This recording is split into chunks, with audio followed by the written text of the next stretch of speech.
This video is going to focus on what affects the price of diamonds. Now, the answer to that question is contingent on who you ask. If you walk into your local jewellers and ask them that question, they're going to start talking to you about the 5 C's, being cut, colour, clarity, carat and certification. Whereas if you ask an economist the same question, they're going to start talking to you about the USA, the role of the Chinese and Indian middle class, the actual stages of getting the diamond out of the dirt all the way along to the people who sell it in their shop windows to consumers, and also the forces of supply and demand.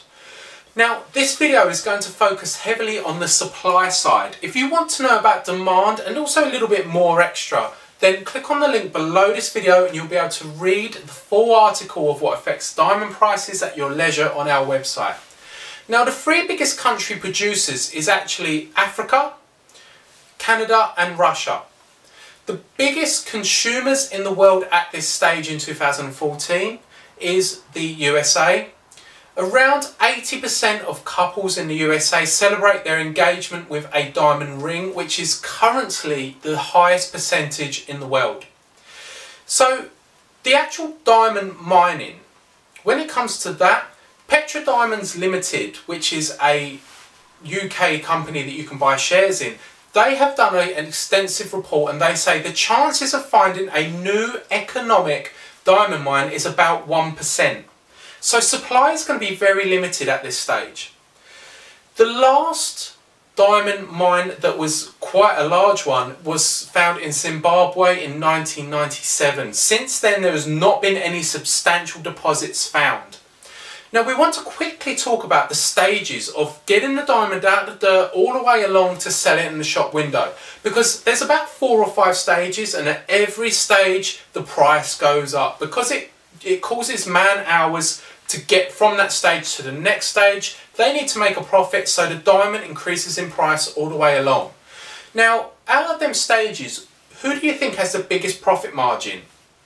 We give you a clue. The top 2 is either the people who find the diamond in the dirt and sell it onwards, or the jewellers. Those are the 2 out of the 4 to 5 stages that have the highest profit margin. We'll tell you in our article which one actually has the highest % profit margin.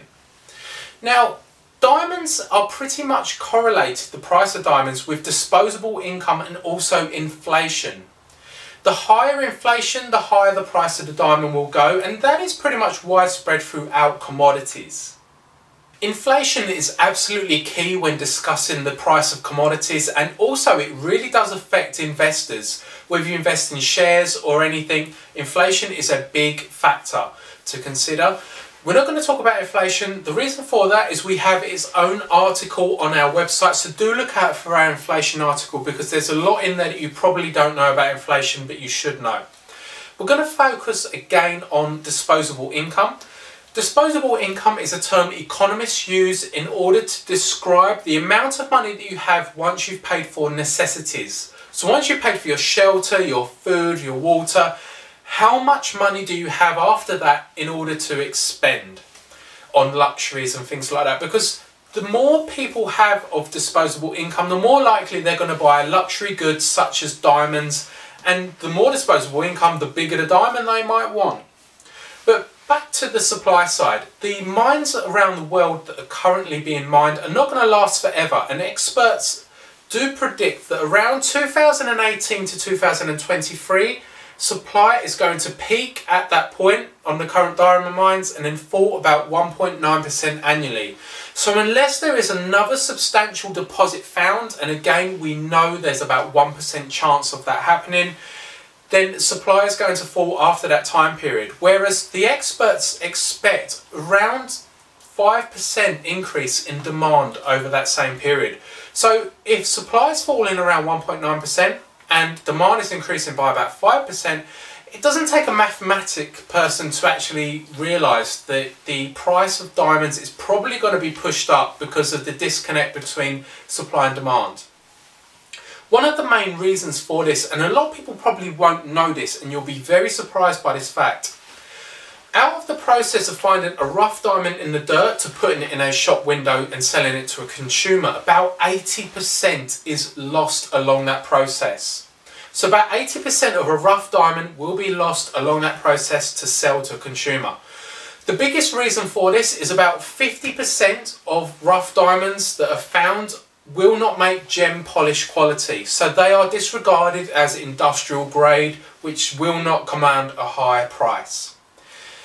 Out of every 5 carats produced from a rough diamond, around 1.7 carats are lost along the polishing and cutting process, because you do lose a little bit of diamond along that process, making it gem quality. So we do now understand how supply is so limited, because there's only a certain amount of diamond mines in the world. The diamonds that they're producing are being lost along the process because not all of them are going to make gem quality, and really we want to know about the gem quality diamonds in order to establish the price of diamonds around the world. So this video has been heavily concentrated on the supply side of diamonds and what affects the price of diamonds on the supply side. The article that we've got on our website, again, the link is below this video if you want to click on that and read the full article if you are interested in what affects the price of diamonds. Demand is a lot more complicated and there's a lot more factors, and most of our article actually is the demand side of what affects the price. We talk about China and India. We're going to quickly introduce that to you guys now. China and India, as a lot of you would have known, was a very poor country or countries. They now have grown in economic status, and there's more people than ever at the moment in the middle class of that. So there's more people in them countries with disposable income. That means there's more people that are able to buy diamonds that wouldn't before, which adds to demand. There's also individuals that will be able to invest in diamonds, because you can buy a diamond and keep it for a couple of years and then maybe sell it at a profit. That is the whole notion of investment. You need to be able to understand the market very well, and it's quite an illiquid sort of investment, because at the end of the day, if I went down the street and someone said to me, I'll give you £20 for your £10, I'll be able to value their £20 and value my £10 and discover that their £20 worth more. So I will swap that if they are willing to. Whereas if someone walked down the street and gave me a diamond, I might not be able to value what that's worth. So I wouldn't be able to say, here's 50 quid, mate, because I don't know what it's worth. So they're quite illiquid. They're hard to sell and they are a specialist market. You need to know what you're doing if you're investing in diamonds. When it comes to suppliers, some of you may have realised that we've mainly talked about new diamonds. What about the diamonds already in circulation? So you've got people with engagement rings, they are deceased, they pass away, relatives inherit that diamond ring and they might want to sell it back into the market. We have got a little bit of topic on that, recycled diamond rings.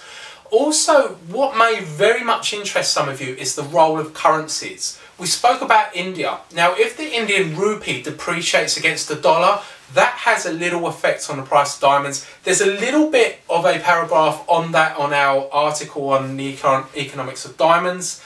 So that pretty much concludes this article. We hope that you've learnt a little bit. Please do click on the link and read the whole article if you are interested in investing in diamond shares, or you want to know where the price of diamonds is likely to head over the long to medium term. Thank you for your time.